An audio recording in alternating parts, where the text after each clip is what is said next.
Good afternoon, everyone. My name is Alexander Robson. I'm the managing editor of Thomson Reuters Regulatory Intelligence here in London.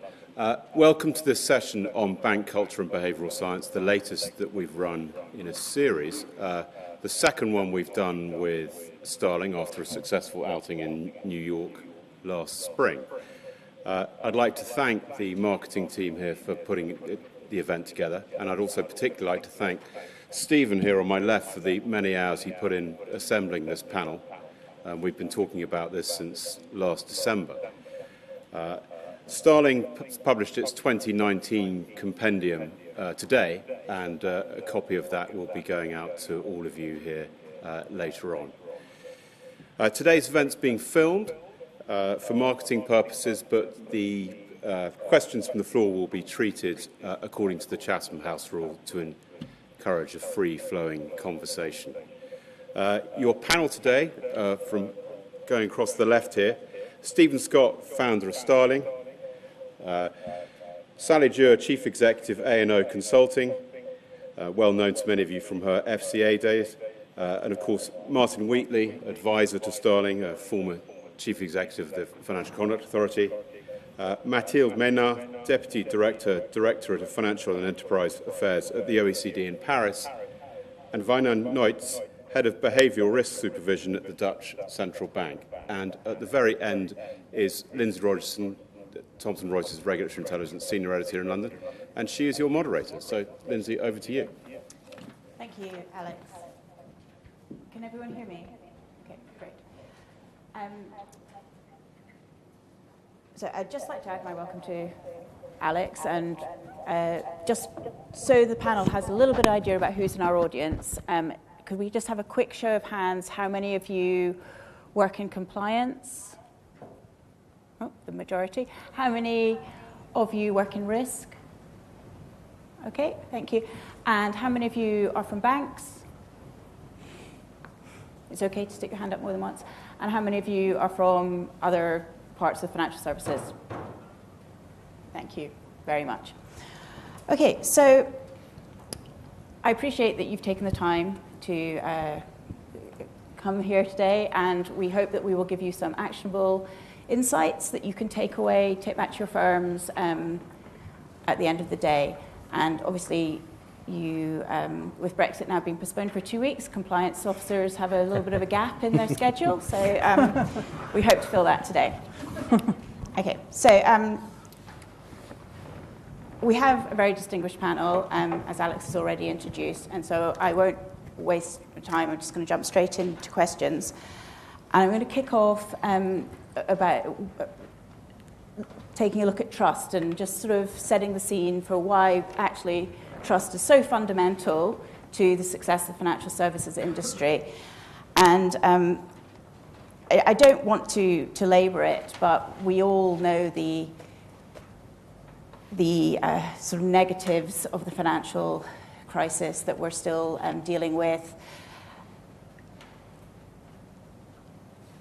You know, and as I said, I'm not going to rehash them, but the numbers are not great, and influential scoreboards like the European Commission's annual market scoreboard has had financial services at the bottom for the last 3 years, and the year before that it was only pipped to the post by estate agents, which is nothing really to be proud of. The NGO Finance Watch, I'm sure many of you are familiar with, has on its website prominently displayed 144 misdeeds from the financial services industry resulting from the financial crisis. And the London School of Economics, this is probably another one you're familiar with, their compliance cost project calculated that the 20 biggest global banks had spent 250 billion on just fines, litigation and redress as a result of the financial crisis, and that was in 2016. So banks have clearly lost trust, but we don't want to be focusing on the negative. We're talking about rebuilding and how we can go about doing that. And Mathilde, I know the OECD has focused on this, and perhaps you can kick off by sharing with us some of your work in this area. Okay. I mean, we work in many areas related to trust because we work, of course, in the financial sector and how to regulate the financial sector or to supervise it, etc. We work also in areas of corporate governance that is a main driver of trust, in areas of responsible business conduct, and anti-corruption integrity in general. So, and now we are launching a kind of a big initiative on trust in business because we do think that, as you said, trust has collapsed. It has collapsed in trust in business in general, trust in governments, trust in politics, in everything, in institutions in general, but trust in business in general has collapsed, and trust in financial sector and in banks in particular has collapsed even more.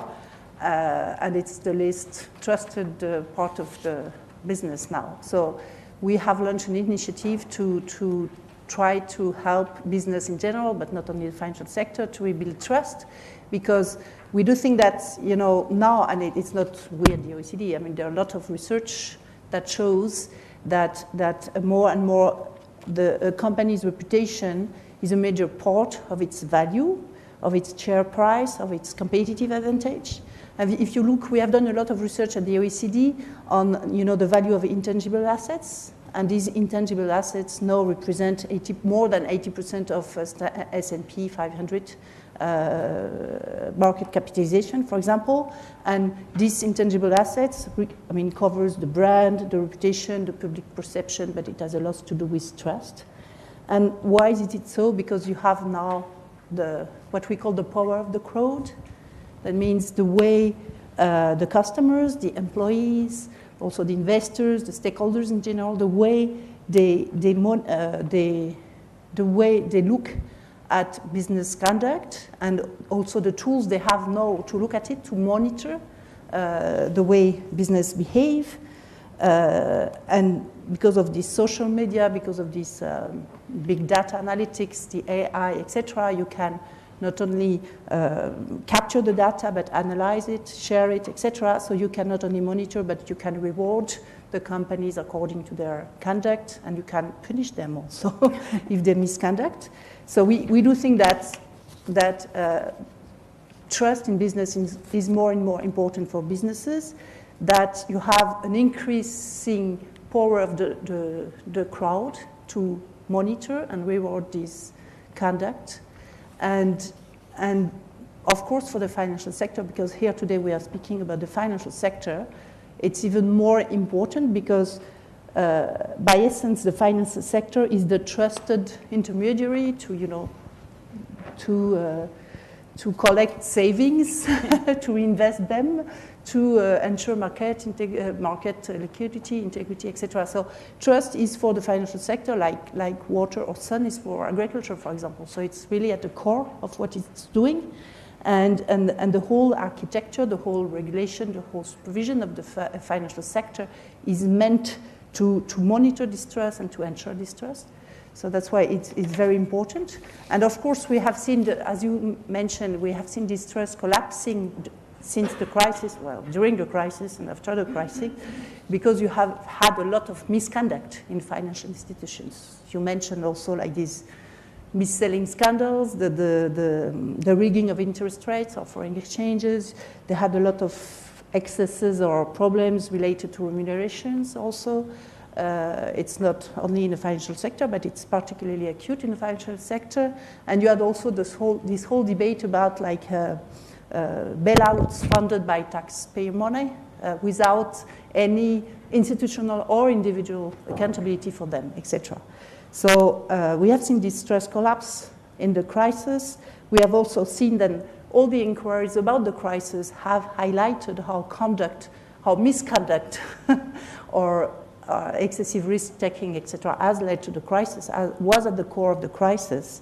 And since then, including, we have seen a lot of work by Reuters also showing how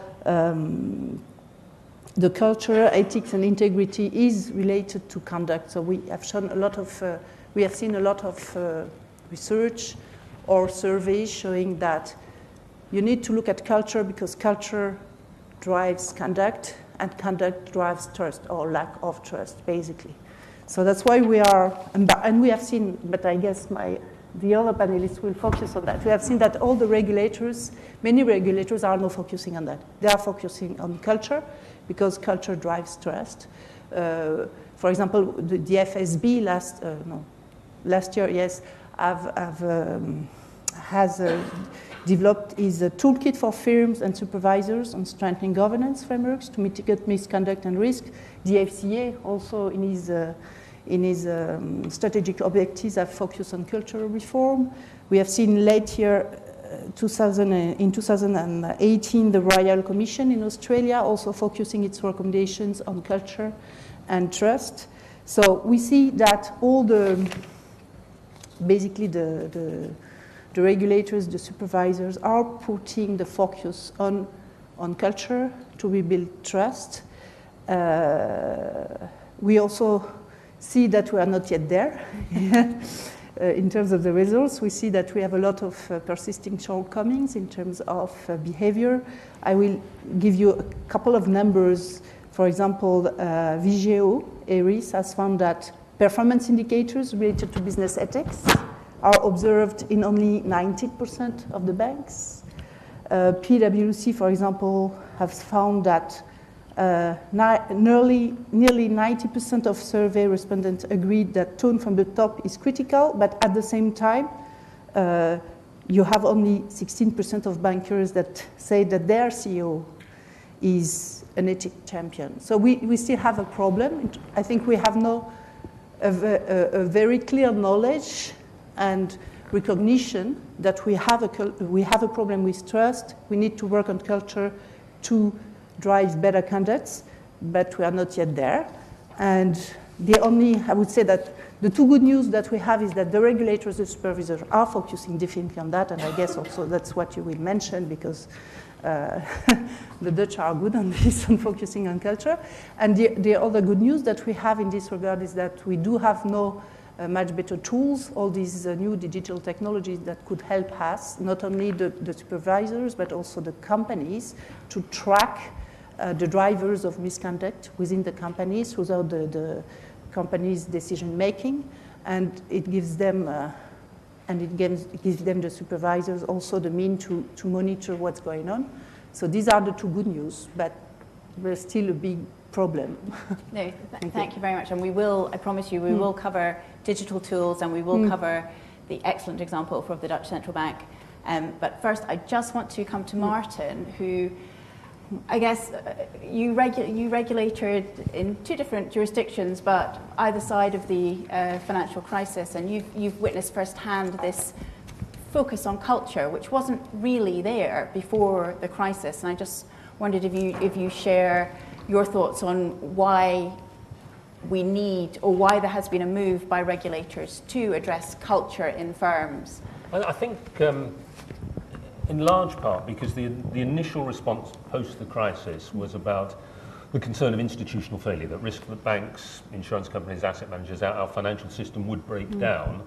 And so the focus was on repairing balance sheets, it was on leverage, it was on capital, it was on managing risk. And it was only later on, and I guess from about 2009, 2010, that people looked through we've now got more secure institutions, everything's okay, isn't it? And the answer is no, it isn't actually. And we started to see whether it was PPI in the UK or more recently the activities uncovered in the Australian Royal Commission or Wells Fargo of creating fake accounts. We saw a whole load of things, the underbelly, if you like, of the financial system, which was about abuse of client, whether it be retail individual, corporate client, or major counterparty. And that came as a real concern to regulators, and the initial response was, well, we'll hit you hard with fines, and we did. And they would say, oh yes, and how big a check do you want? And another 100 million, that's fine, our shareholders will gladly pick up the tab. But regulatory response was constantly to say, well, there's something wrong here. How do we give a strong enough message to the industry that it's unacceptable and we have to move on from it? And the problem was that all the messages and all of the new rules, all of the fines didn't appear to be having that effect, because as contrite as a CEO would be on the day he had to stand up and say we've paid £250 million fine, actually that institution would face the same problem a year, 18 months, 2 years later. And so in a sense the focus on culture came from well, the set of tools, our traditional tools, don't work. And I can say it now as an ex-regulator, I wouldn't have said it at the time, but the traditional tools didn't work.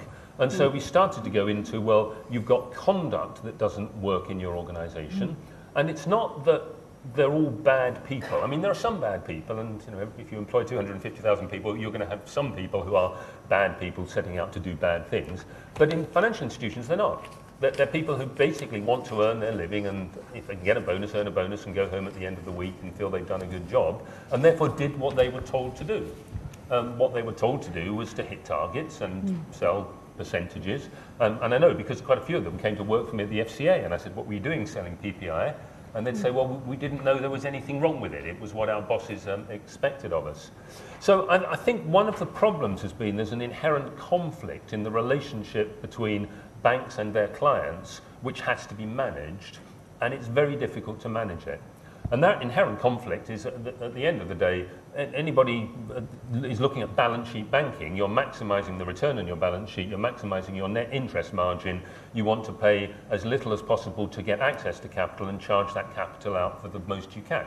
And that's how banks fundamentally make their money. That's a conflict. And so that conflict needs to be managed. But what we found was that the traditional tools for managing it weren't very good, because boards and CEOs and directors would focus on what was important to their shareholders, and what was important to their shareholders historically was about share price performance, overall performance. And the sort of cultural values that I guess all of our kids now have been taught in schools, the concern for the planet, the concern to do the right thing, actually weren't embedded in the model of Anglo-Saxon capitalism that we've all grown up with. So I think the focus on culture has been, all the other tools don't quite work. Financial institutions are driven to deliver shareholder value to their clients. That shareholder value is in conflict with some of the cultural conduct messages we'd like people to perform or deliver on. And that's why we've come so strongly back to culture as being something that has to be built in, almost as strongly as a return on capital for an organisation. Great, thank you. Sally, your time at JP Morgan, obviously you were witness to the bank's efforts to transform its, and it's actually arguably done this, quite well, and certainly better than some of its peers. And so I just wondered if you could share sort of some of the process that JP Morgan put in place to try and, well, maybe there wasn't a culture to transform, but to embed its cultural values within the firm. Yes, of course, thank you. So maybe just drawing on my experiences from FSA, from JP, from other firms, and now from looking across the industry in the way that we think about it from a consulting perspective. I think one of the things that firms really struggle with is actually the definition of culture and separating out culture within all the other statements that they have to contend with. It's very qualitative, it's very difficult to put metrics around it, and it has to be delivered from the highest level.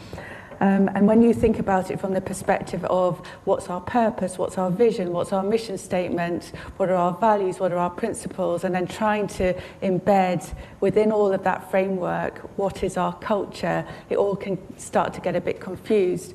And some of the easiest sort of ways to think about that, and certainly my experience of where firms have really got it right, and myself as a startup trying to think about it, is looking at a journey and thinking about your purpose being why are you going on the journey in the first place, your mission being your strategy to get from A to B, your how are we going to do it, or what are you going to do being the vision, what you're aspiring to be at the end of that, and then how do you fit in culture, values, principles into that. That I would say your culture is who you are, who do you want to be, and that defines the behaviours and the conduct of individuals, as Matilda has already said. And the two, so when you think about culture and conduct from a firm perspective, it's quite easy to say it's one programme, it's inextricably linked, let's think of it together. But the trouble with doing that is that then the default position is you go to some conduct quantitative metrics, which over time very quickly become green, and you forget about the focus that culture has to have on the organisation, and it has to be constant and refreshed in order to keep people very, very much focused on it. It does have to be driven from the top, but it also has to be inculcated from the bottom up. And I've just recently been in Australia thinking about the impact of the Royal Commission work, and we had a big client dinner, and we were trying to think of a way to focus that audience. You've never really had to think about culture separately and distinctly as a sort of framework. And back when the financial crisis started here and we were thinking about culture, we looked at other industries. It's always a really good place to start to look at other sectors, other industries that have been through big change, big cultural challenges. And at that point in time, I'd looked at the oil and gas industry, pharmaceutical industry, for example. This time, in sort of preparing to go to Australia, I looked at a more diverse range of industries. So I looked at sport, I looked at what had happened in Australia cricket. I don't know if you followed that, but the kind of cheating scandal that was there last summer. I looked at the car industry and the issues over emissions and what drove those. And then I compared that to the financial crisis of 10 years ago. So not specifically looking at the Royal Commission issues, but looking at those three very different industries, very different drivers in terms of their objectives. And actually what came out of that review was that the cultural challenges had very, very distinct similarities between all three of those separate issues. So, for example, a culture that looked at business results or outcomes in the winning the game as opposed to doing it in the right way.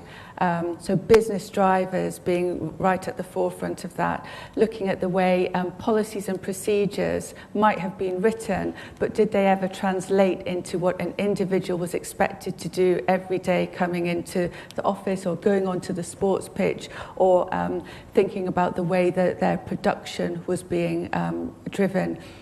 Thinking about leadership, so again, tone from the top, but how far did that tone from the top translate into the layers of management and how management were actually being rewarded? Were they being rewarded to be empowered to look at the way that they hired people from a diversity perspective or from a talent perspective? You know, really looking at all those drivers, and it was very interesting to see how those were very similar across the piece. So then we're thinking about a culture program, focusing it on leadership, on communication, on training, on all of those more outcomes, on the entire people life cycle. So from the moment you onboard somebody to develop them, induct them, train them, reward them, performance manage them, discipline them, all of those aspects have a cultural influence that you need to flow through into that.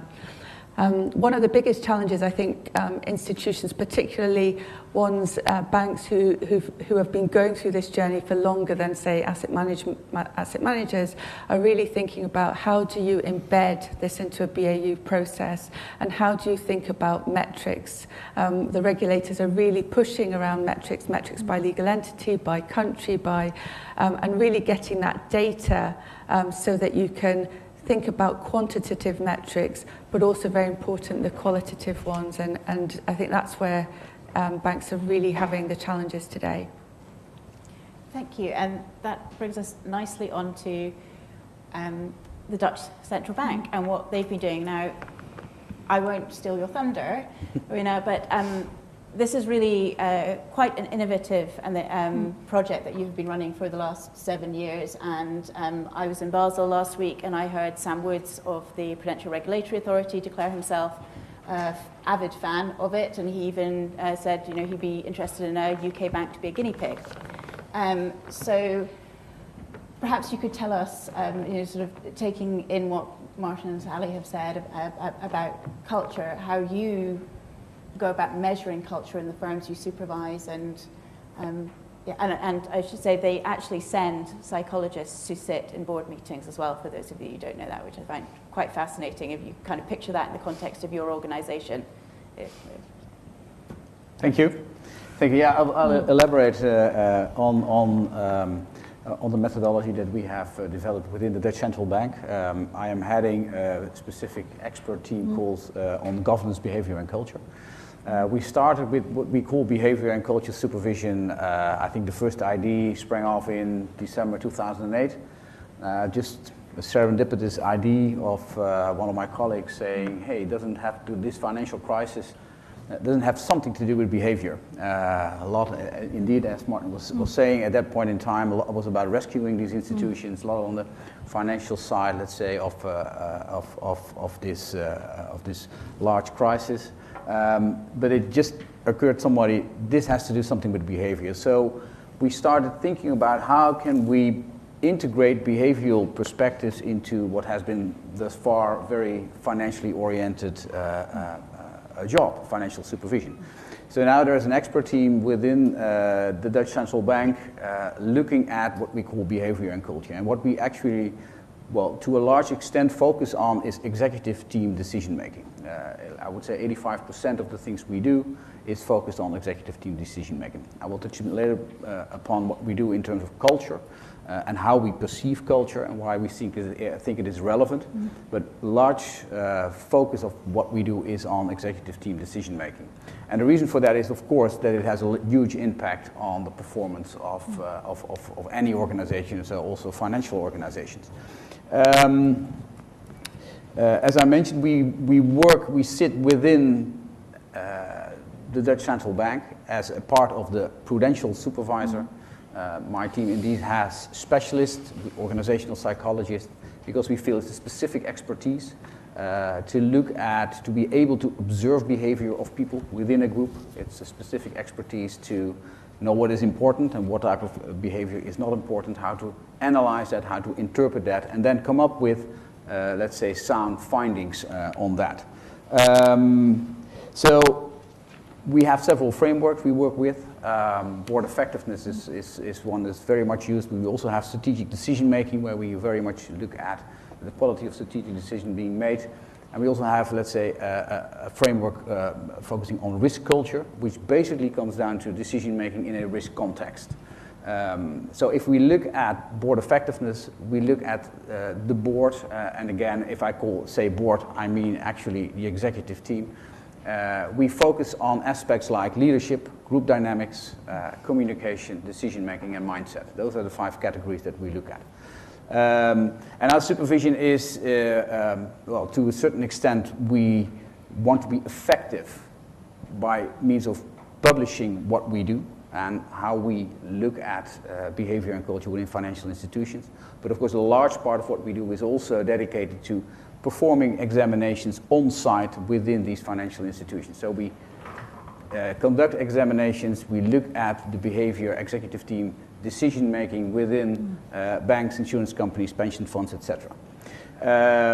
Now these examinations are, let's say, usually take 3 to 4 months. We really go on site. We usually select a specific decision making process because we feel and we have experience that you cannot randomly look at behavior within a group or hold interviews about behavior. It's very good to really focus on a specific decision making process that has been taken in the past and then peel off that process and try to see how people have been involved in that. What we basically do, if you look, we perform examination. The core of what we do is holding interviews with members of the executive team, but also supervisory members or direct reports of the executive team. And what we basically do is we collect individual perceptions about how people interact within the executive team. And we usually hold between 15 to 20 interviews, so you have 15 to 20 individual perceptions of how things go within the team. And the question is about measurement. How do you measure then what happens? Well, it's purely qualitative. But if you have, let's say, 14 out of 20 people say, when we take decisions, we rush into decisions. When there is time pressure, we always seek the consensus prematurely. Then we feel that is what we call a finding. This is typical for decision making within this specific group under these specific circumstances. So In this way, we collect, let's say, observations and findings with respect to leadership. Is, for example, the chair of this executive team, is he encouraging others to participate in decisions, or does he or she state his preference at the beginning of a meeting, for example, which is tends to differ within several executive teams? Or is there, what's the level of challenge and debate within this executive team? Are really different perspectives being explored before decisions are being taken? So this is actually by really going into the financial institution, by really holding interviews, also indeed doing board observations. So we sit in at board meetings and see how they interact. We do not listen that much to what is being said, but merely look at what is the interaction, are the interactional patterns here around the table. We collect observations, we give, from these observations, we analyze, let's say, the prevailing behavioral patterns within this team, and then once we have, let's say, common ground, we have several people engaged in such an examination. If people agree about what has been seen and how to interpret that, then we present these findings back to the executive team by way of actually mirroring the behavior. We say, this is what we have seen, do you recognize this? And if you recognize this, we always recognize, let's say, positive points. There are always positive points, but there are also ineffective behavioral patterns. And we would like them, and if they recognize these patterns, that is a good starting point for their actions, let's say, to remediate any ineffective patterns if they are. And our experience is that once they are intrinsically motivated and really see, yes, this is what is going on, this is not good, we can change this behavior, then we see there's a lot of willingness to really do so. Now, maybe one last comment on why is culture important. And it has, we see culture as a contextual factor for individual behavior. Culture in itself is a very complex, large construct, so to speak. It is multifaceted. It deals with structural elements of the organization that are really typical for the organization. Really group norms, let's say, what are the unwritten rules that are dominant within the organization. And all these structural various aspects, trust, the level of trust within the organization, the way whether people feel comfortable to take a, let's say, deviant position towards the majority, whether or not that is accepted, that are all cultural aspects that in the end tend to influence individual and even team behavior. So what we currently do is we try to understand what are the, let's say, the dominant aspects within an institution's culture, and then we try to figure out how these aspects really, let's say, impact individual and team behavior.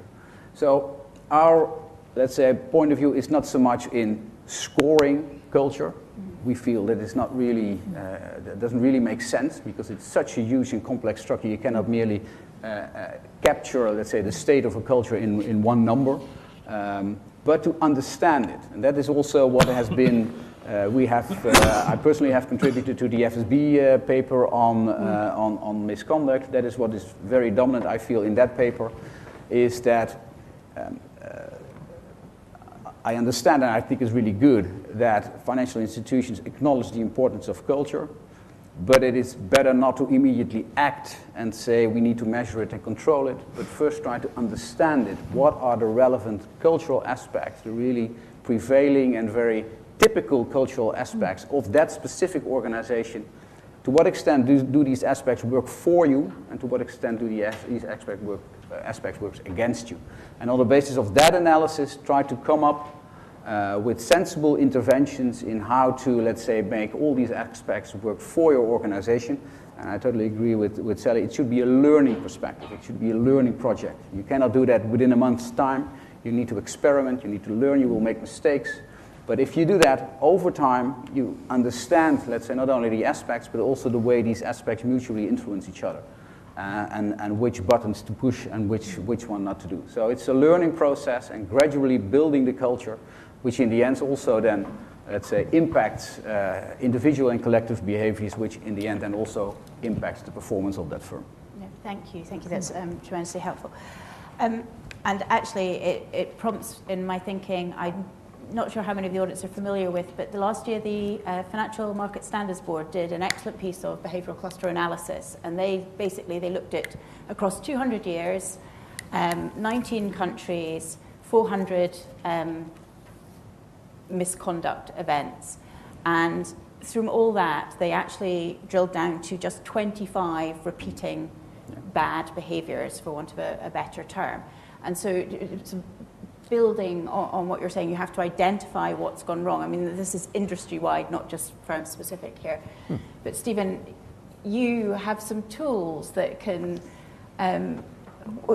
when I read this survey last year, or this report last year, it actually prompted, I thought, oh, holy grail for compliance officers. I genuinely did. I just thought, oh, it's a gold mine. You can plug this into your system and you can identify and rule out these 25, behaviors and problem solve. And I know it's not that straightforward. I absolutely know your job's not that easy. But technology and the advent of technology means that actually you can look for what has gone on in the past to check it's not there, and also, so I know you have done that work for firms, so perhaps you could just tell us a bit more about how you go about identifying behavioral clusters within organizations and what you're actually asked to do with your tools. Sure. If I may, let me back up and get a running start to that. I lead Starling. We talk about ourselves as an applied behavioral sciences technology company, which I realize doesn't roll quite off the tongue. But I want to emphasize the applied behavioral sciences piece before we talk about the technology piece. The technology piece, in what we do and others like us do, is really quite fascinating, what technology makes possible. But technology is merely a tool. And what's more important is how you're looking to apply the tool and what ideas are behind that. And I think that came out in what my fellow panelists have brought out today. If you think about your job in management of any organization, what's your job? What is, at the end of the day, what is it that you do? Right? And the answer is you direct people's behavior. Right? You get people to behave in a certain way in order to drive desired outcomes. Right? I mean, that's fairly simplistic as a formulation, but I think it's broadly true. And we come into that role with a set of beliefs about what it is that makes people do what they do. And I think Martin called out attention to this where he talked about the Anglo-Saxon model of capitalism, which emphasizes generating shareholder returns, right? That's leadership's job, produce return on investment, and that's it, sort of full stop. There's some things that go along with it, but generally speaking, your success is measured on whether or not you generate return for shareholders. Your success is not measured on how you generate that return for shareholders. Right? And that's where these conflicts come in that Martin referenced. And I think it's very interesting listening to Venan from the Dutch Central Bank talking about their approach is to say, well, wait a minute, let's just get in there and talk to people and ask them, why do you do what you do? What are the unwritten rules by which this place is governed?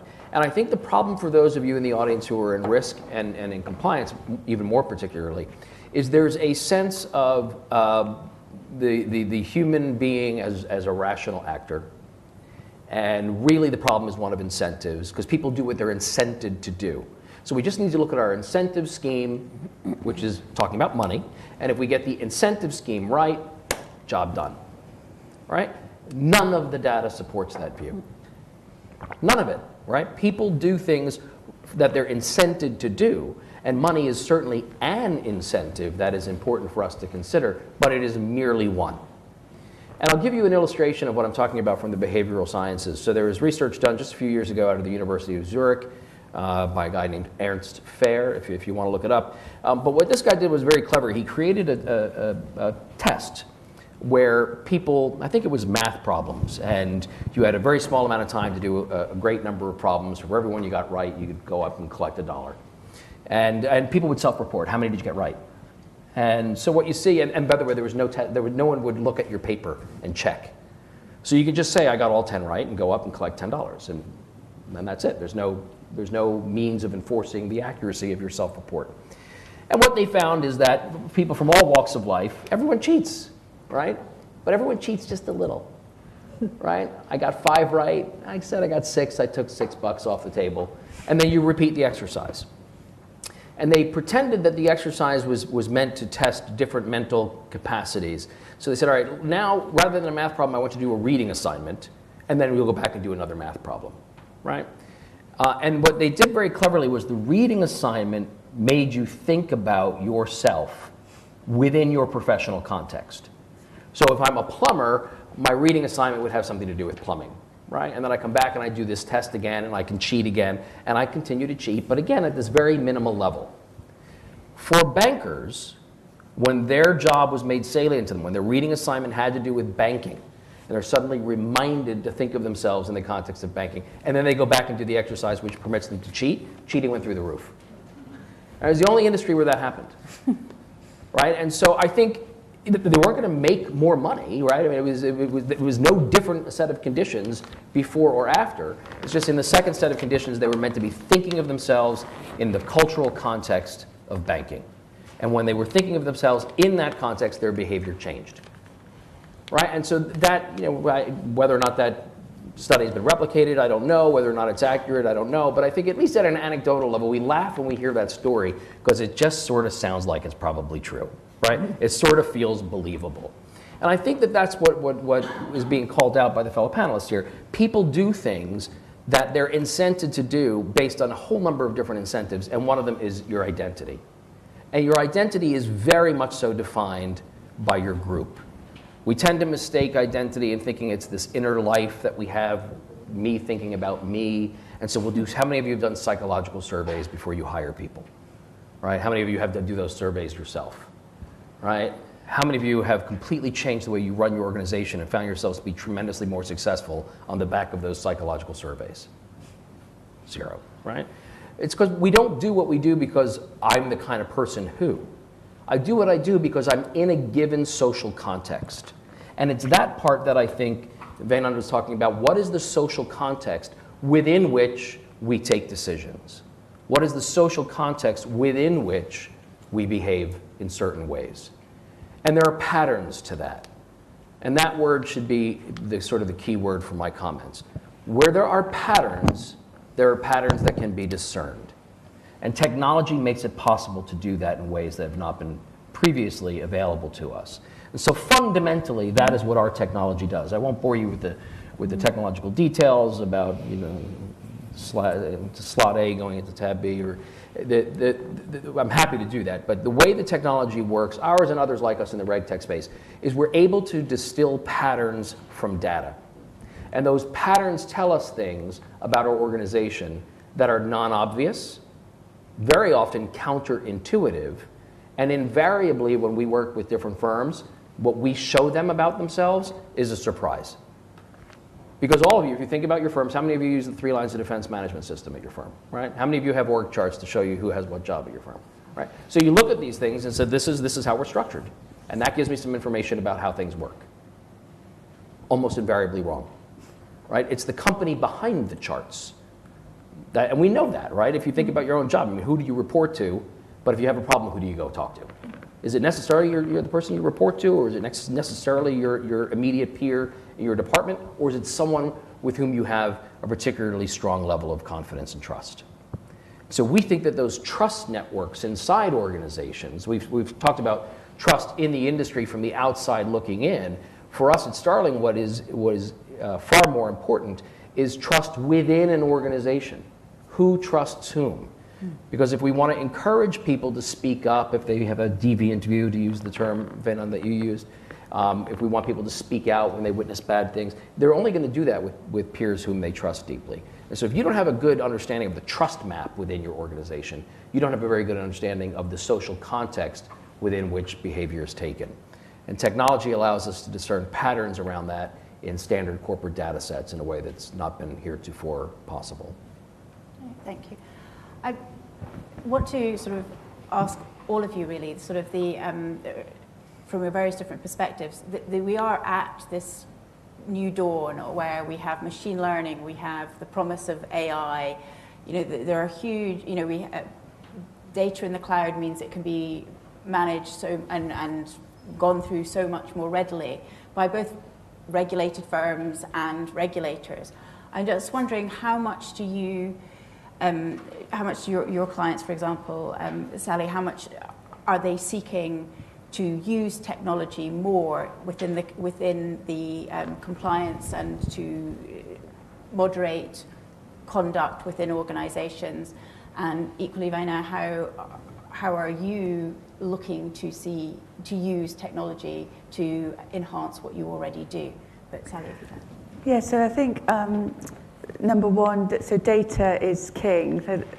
Part of the problem at the minute is the quality of the data. So making sure that you have a framework so that the data is accurate and it's going to give you messages upon which you can rely. So that would be my first point. The second point would be, in order to get to the point where data can give you indicative ideas of future behaviours, you first of all need it to be able to tell you today what the signs of behaviour an individual is at this point in time. So there's kind of the current state and then what it can tell you about the future.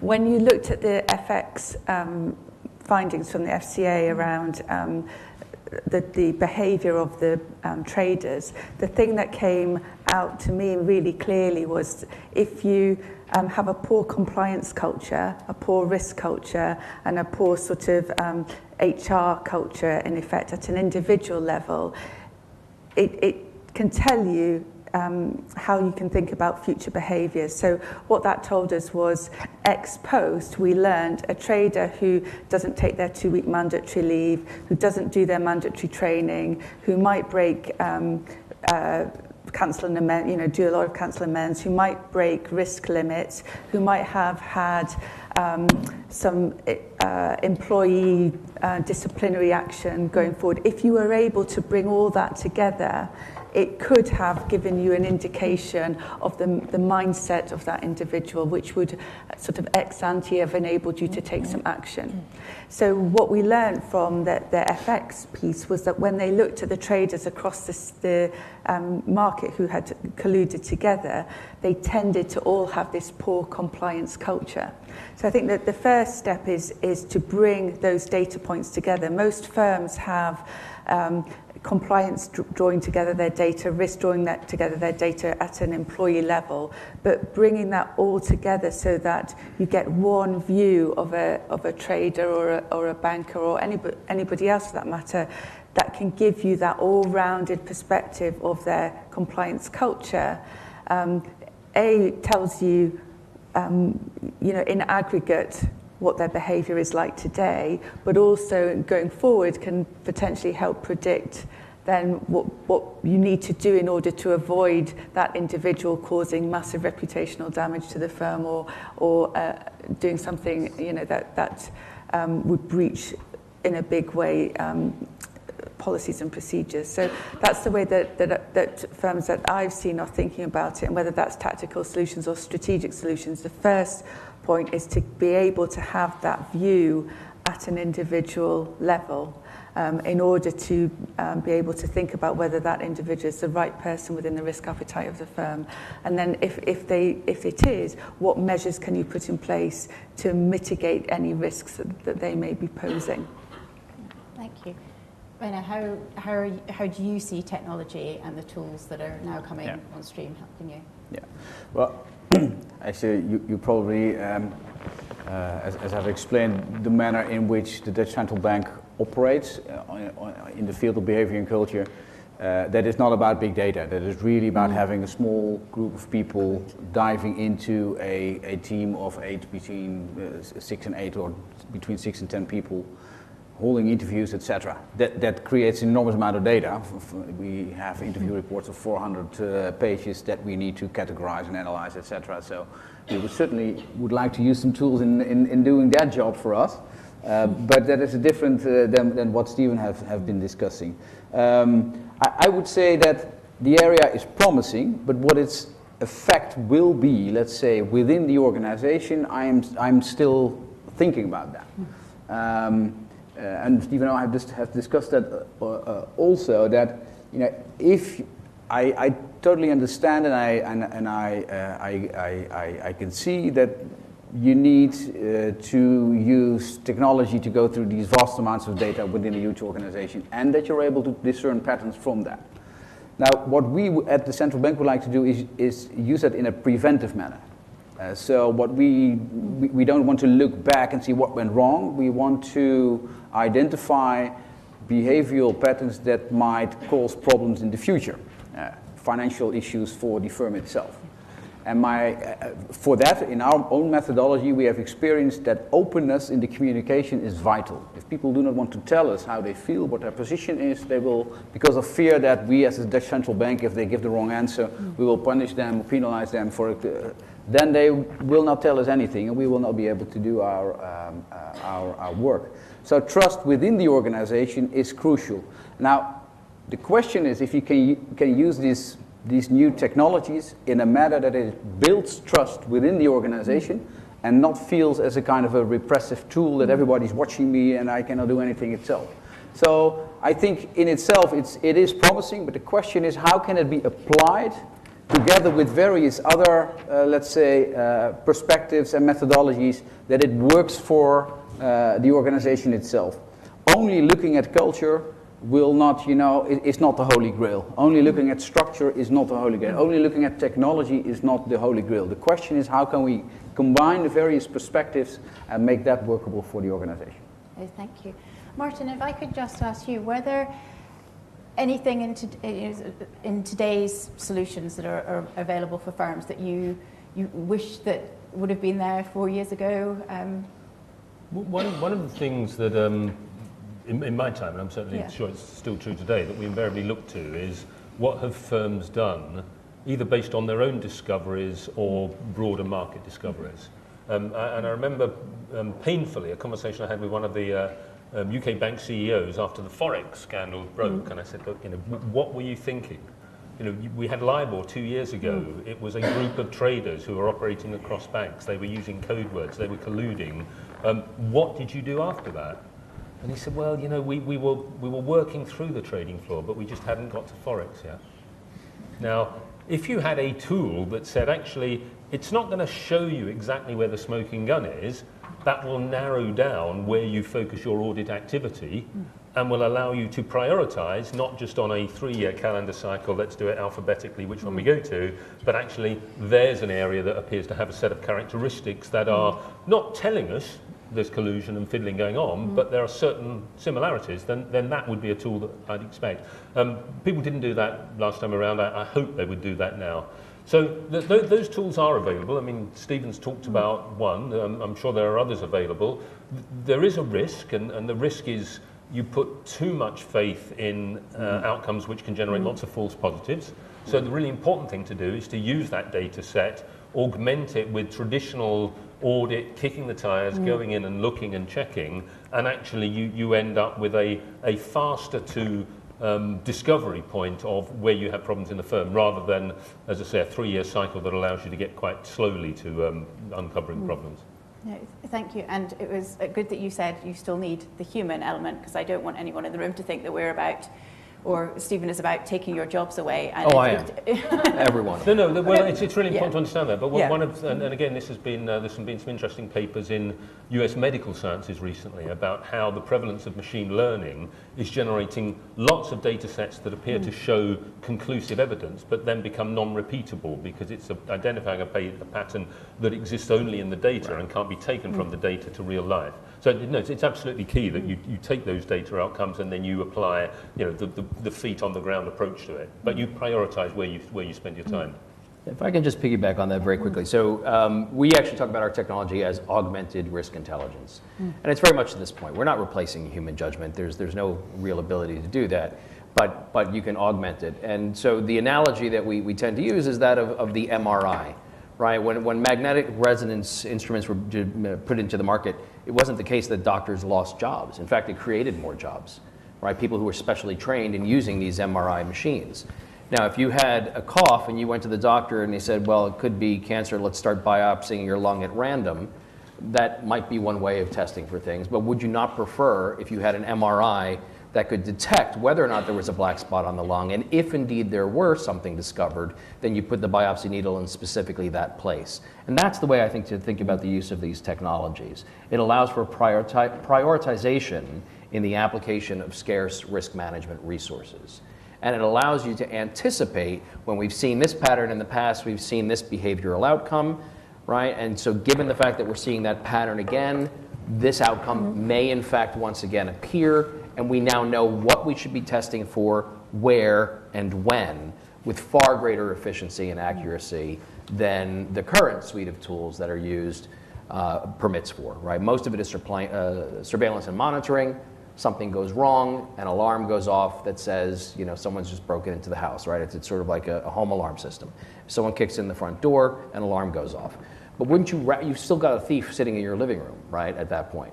Wouldn't you rather know that there's someone that's going to come and kick the door in so that you can be prepared in advance? And that's the kind of promise that technologies in the reg tech space are bringing to market today. Yeah, thank you. That's very helpful. I guess, based on what we've heard so far from the panel, actually the answer to can you measure culture is not no, but it's maybe not the only thing you should be measuring or looking for. So, but given the focus that we now have from regulators across the globe on culture,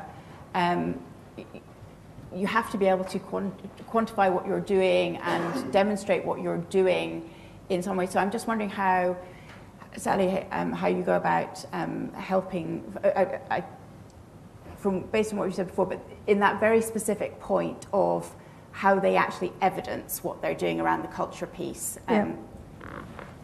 So the way that we think about it is if you look at the categories that you're focusing on, which you think are drivers of culture and behaviour. So things like your leadership, your communication strategy, your training programme, for example, and then looking at all the qualitative and quantitative measures within those aspects, and that can help give you a picture.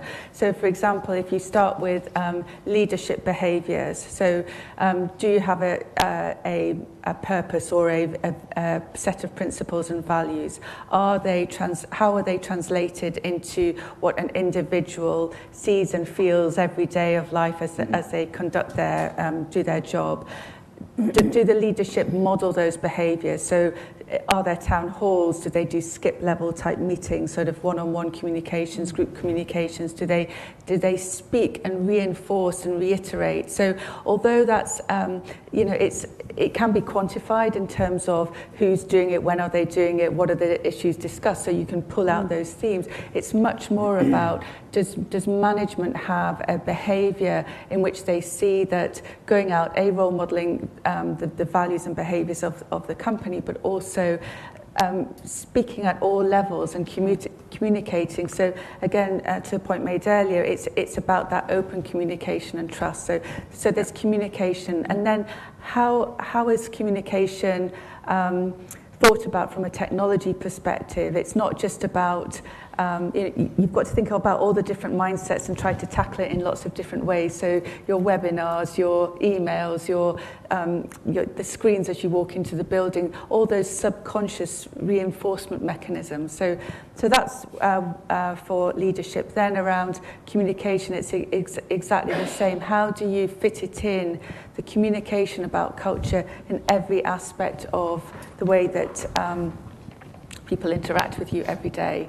And one of the ways that we think about that is again through this employment life cycle piece and the way talent is trained on an ongoing basis. So thinking about, is there constant training programs? What do they cover?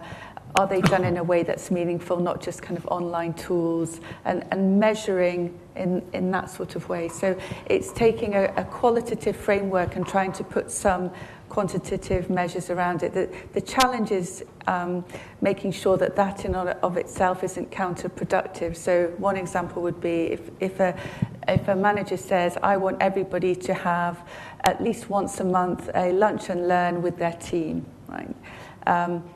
Then, or 3, and somebody does 2 but knows that the test is 3, they then might start to say, well, I had a one-on-one with that individual, that counts. And so, you get gaming and arbitraging as soon as you put metrics around everything. So you have to think about it from an outcomes perspective. Thank you. And you mentioned at the beginning of the answer the purpose, and this was something that was raised by the chairman of Standard Chartered last week, and he was saying, individuals have to be clear on the purpose of their organisation, but there is a balance between individual and corporate in responsibilities, and obviously in 2 of the jurisdictions you have worked in, Martin, we now have individual accountability regimes. There isn't one in the Netherlands. So I'd just be interested in hearing from both of you sort of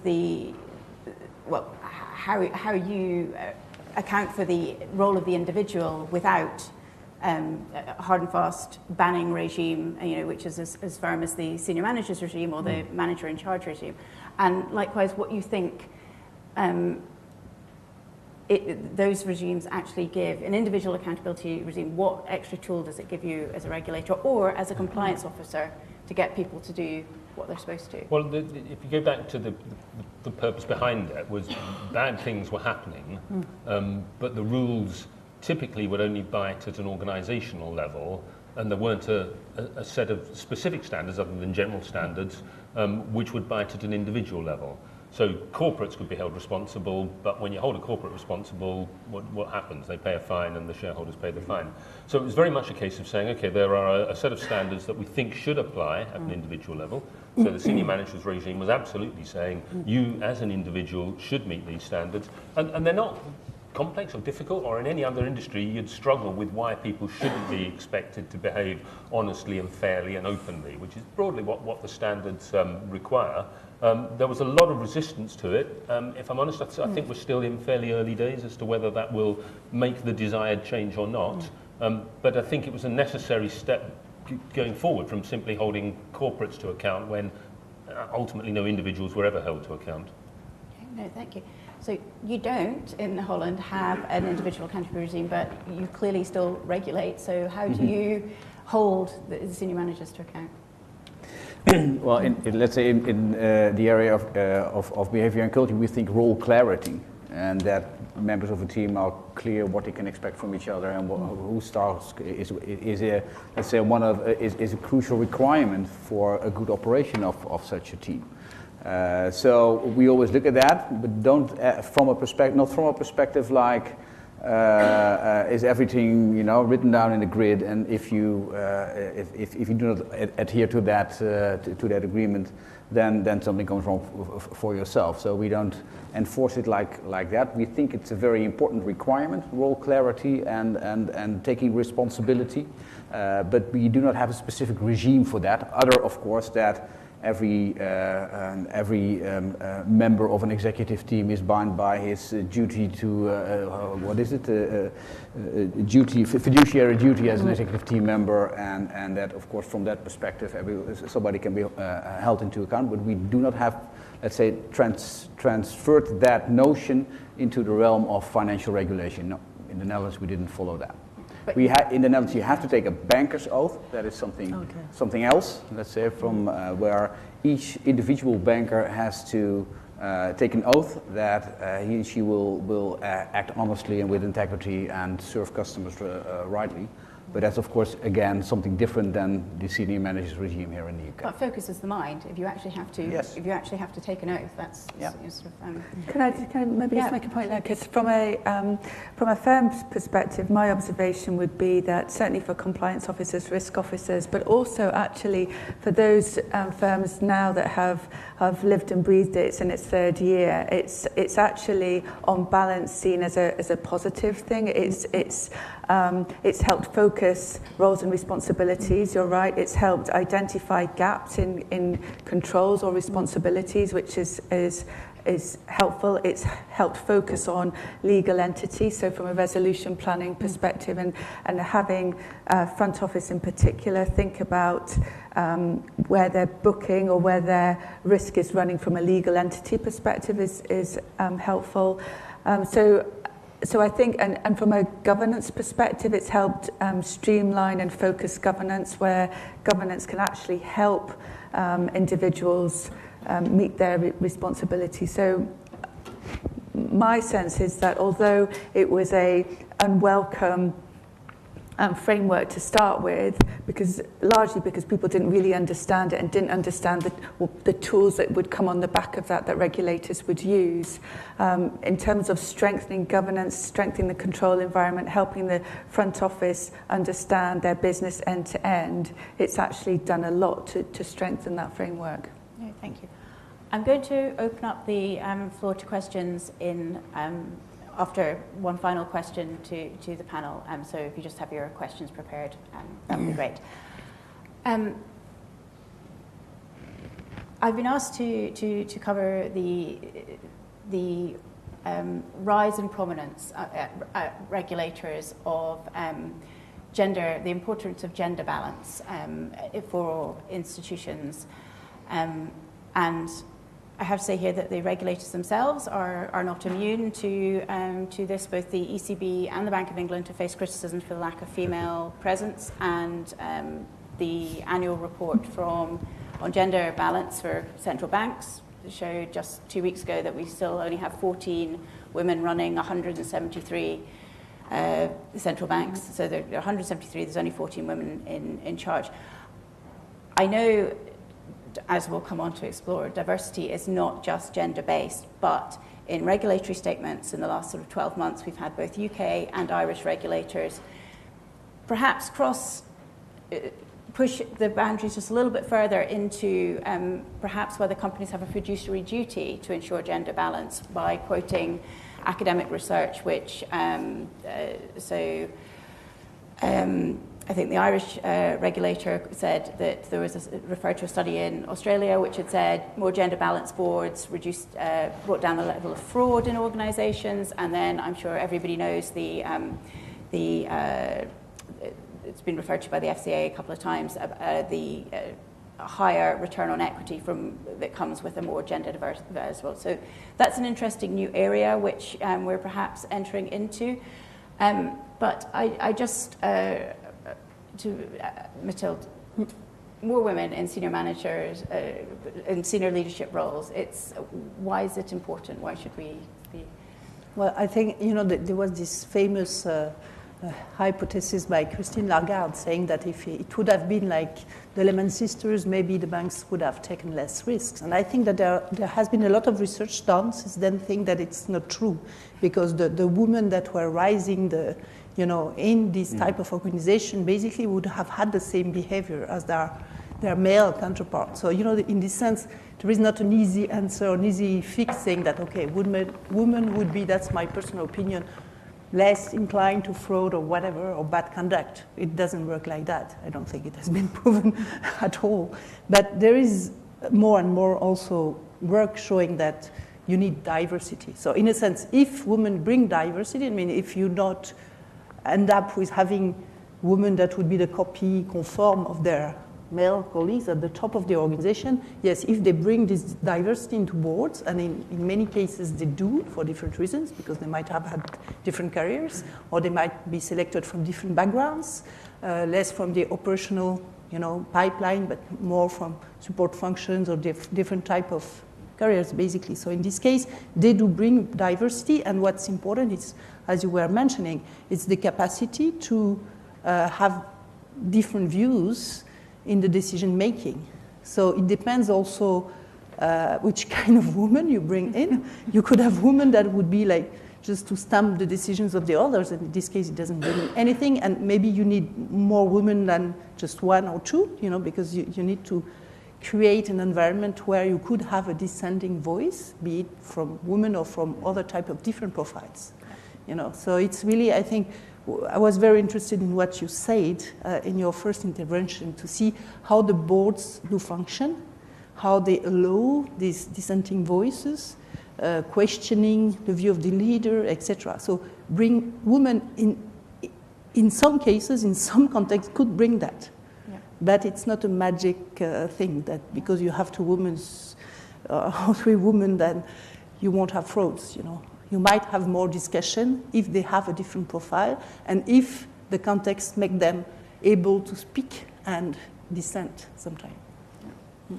Have you noticed from your work with boards that a change?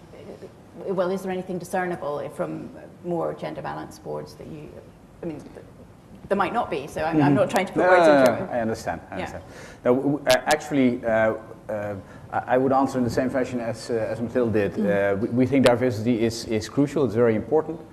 Diversity in itself is nothing, certainly not in a decision-making context. You have to integrate these various perspectives into a clear direction for the entire organization.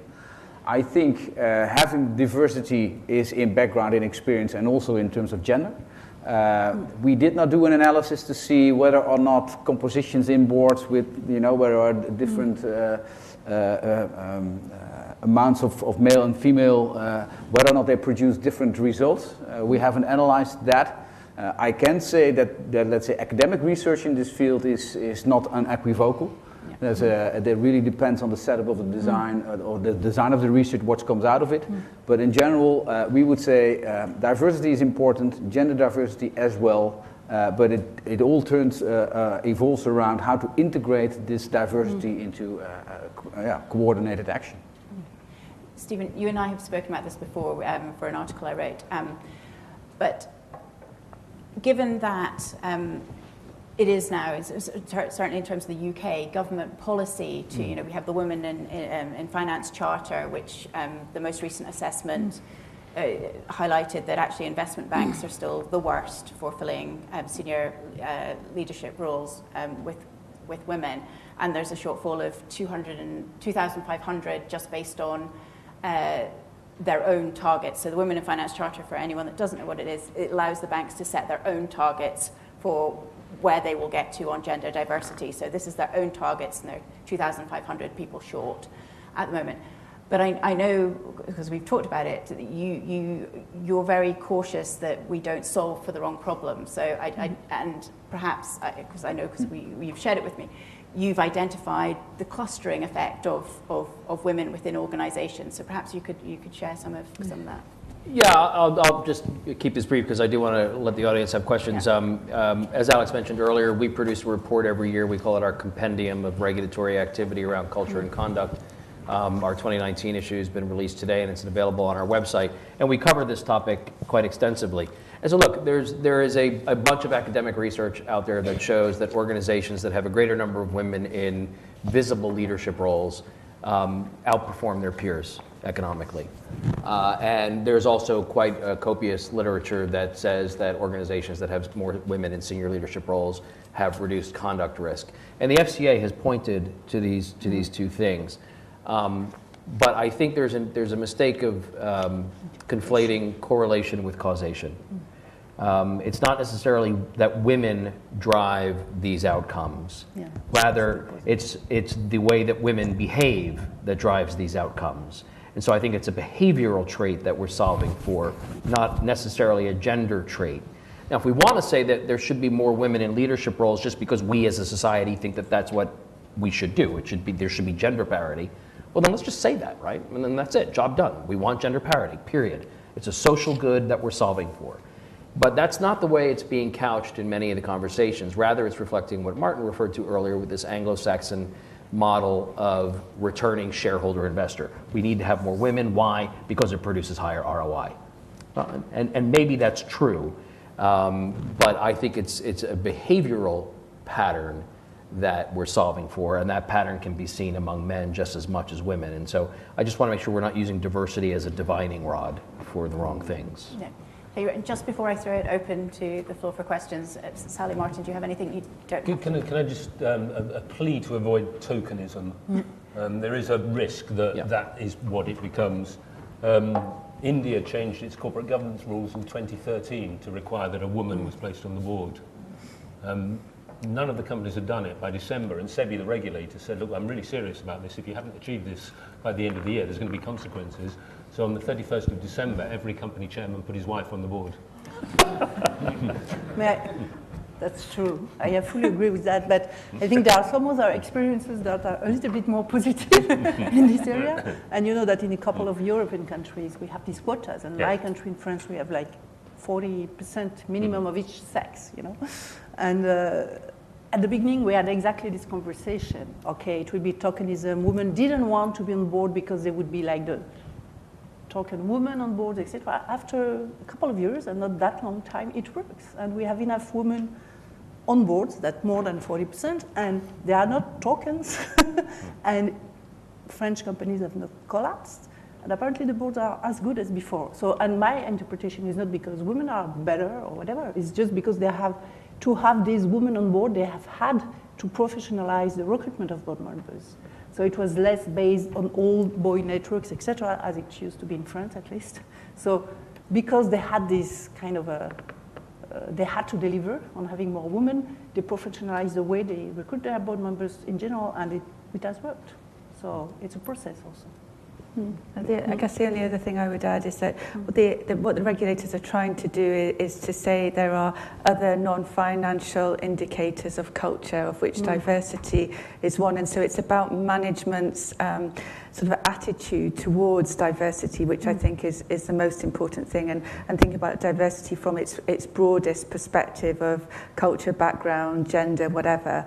But it's just one of the non-financial risks that they're focused on. So they're also focused on harassment and respect and bullying, and what they're trying to point to is what is management's attitude, how does it think about these issues, and how does it react when it sees a behavior that doesn't conform to the cultural norms. So basically, if we go back to this discussion about correlation versus causation, it's not because they have more women on board that they have better management, better culture. It's because they have probably better management, better culture, that they have more women in the leadership position, Exactly. in the whole pipeline. Yeah. So that's an inversion of the causation. Yeah. Thank you very much. So does anyone in the audience, just raise your hand if you have a question, we will get a mic to you. Lady at the front.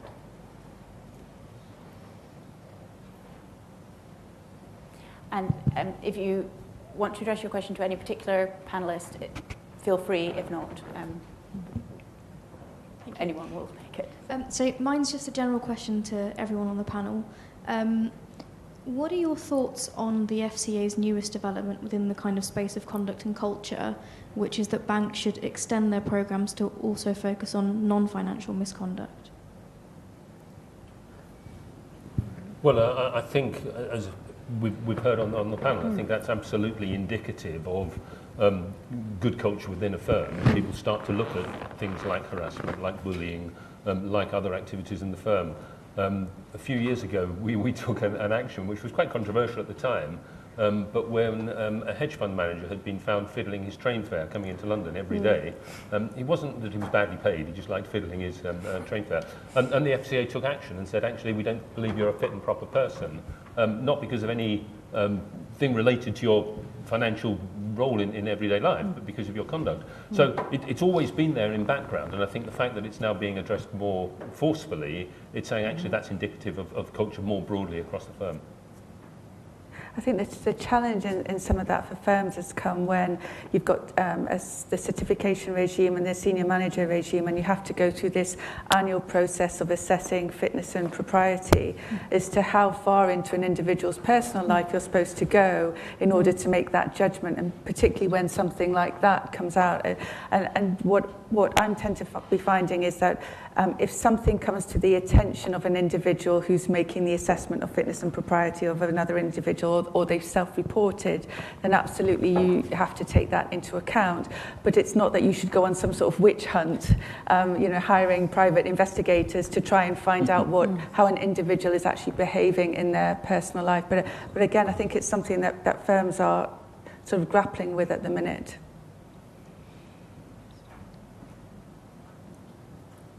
And well done that the first question was from a woman. And the second. Second question as well. Excellent. Do you think that the firms should be awarding or rewarding examples of good conduct and culture amongst their employees? And if so, how might they measure that? Shall I start with that one? So what's really interesting is that speaking to regulators across the globe, there are some regulators who are really pushing on that agenda around positive recognition and financial positive recognition, as opposed to just positive recognition around whatever you claw back in terms of bad behaviour, you should redistribute in terms of positive behaviour.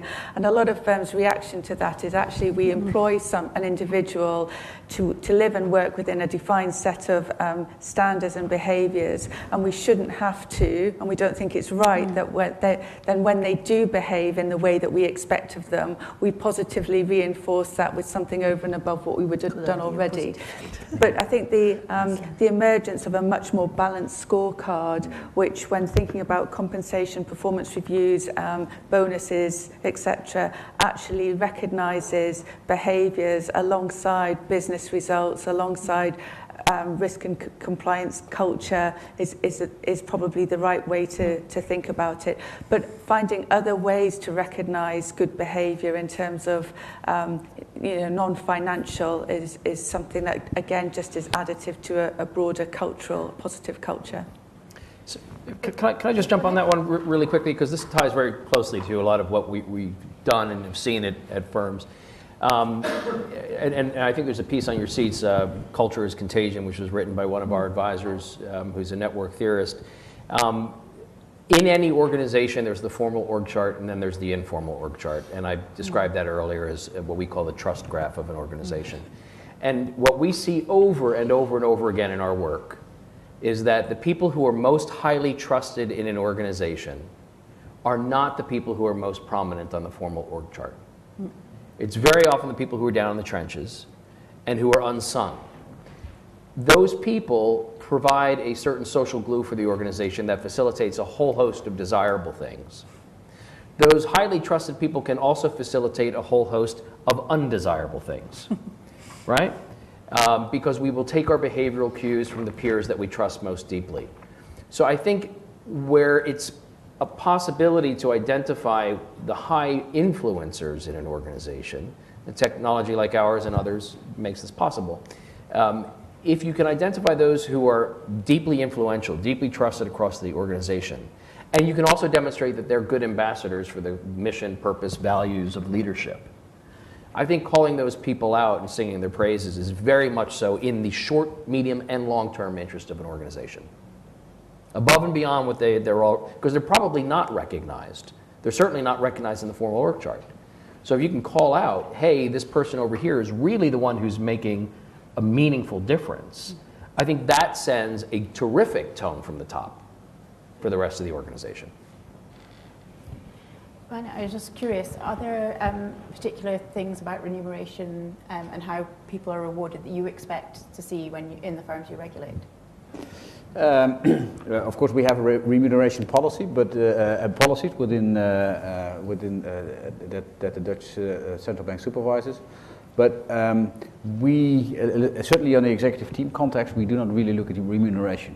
It is an incentive. It's one of the incentives that people that might exert influence on people's behavior. But we do not have, let's say, normative judgments about the amount of pay or how a payment schedule should be designed. But of course, it is one of the incentives, yes. Yeah. Do we have one last question? Oh, sorry, the gentleman over there.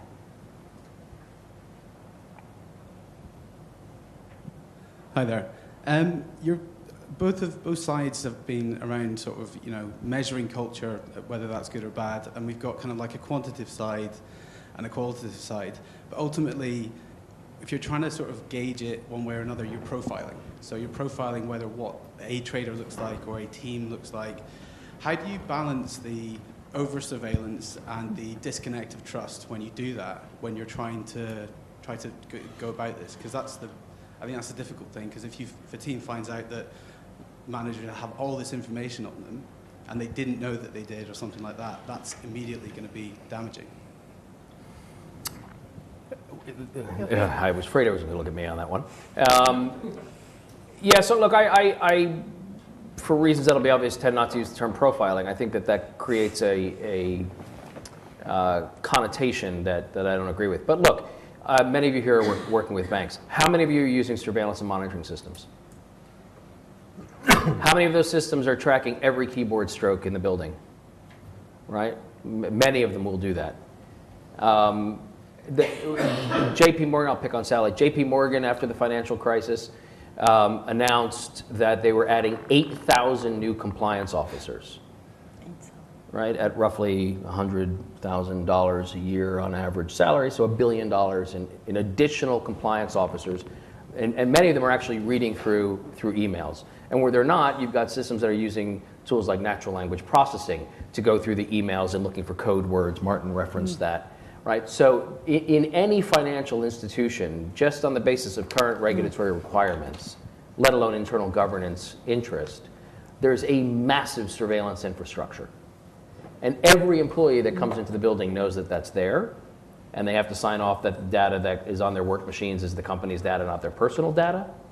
So what we're doing at Starling and others like us are doing is saying, well, look, if this data is being gathered anyway, can we not query it more intelligently?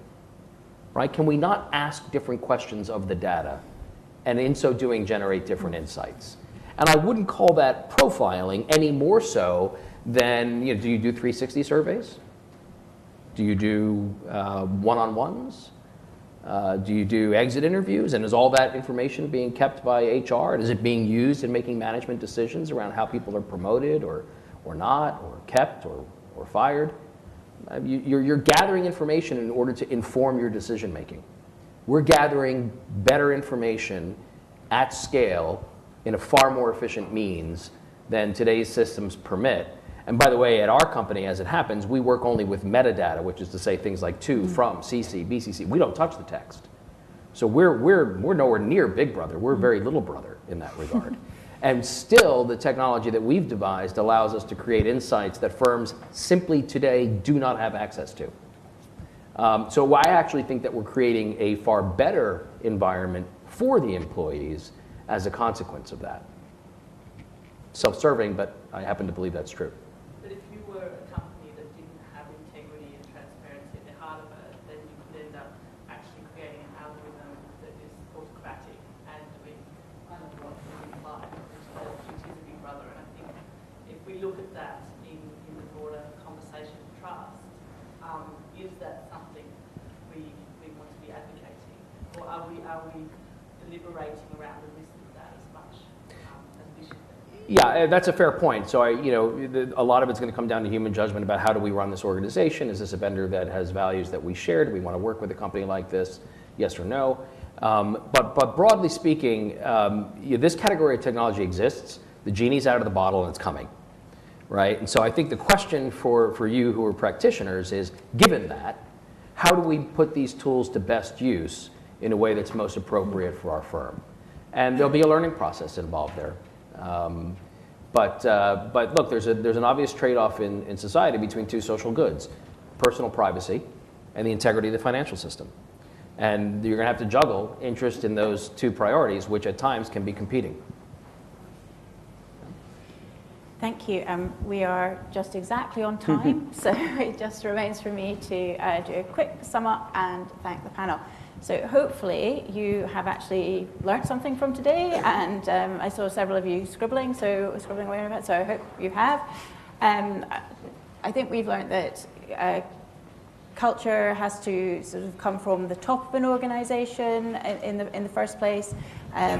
Looking at how the top team interact is crucial, and how that is then put through, I hate you saying put down through an organization, but filtered through and out, and identifying your influencers for good or bad within an organization is a good thing. I think we've also learned that nobody here said technology is going to replace you. It's rather going to give you new insights to help you do your jobs.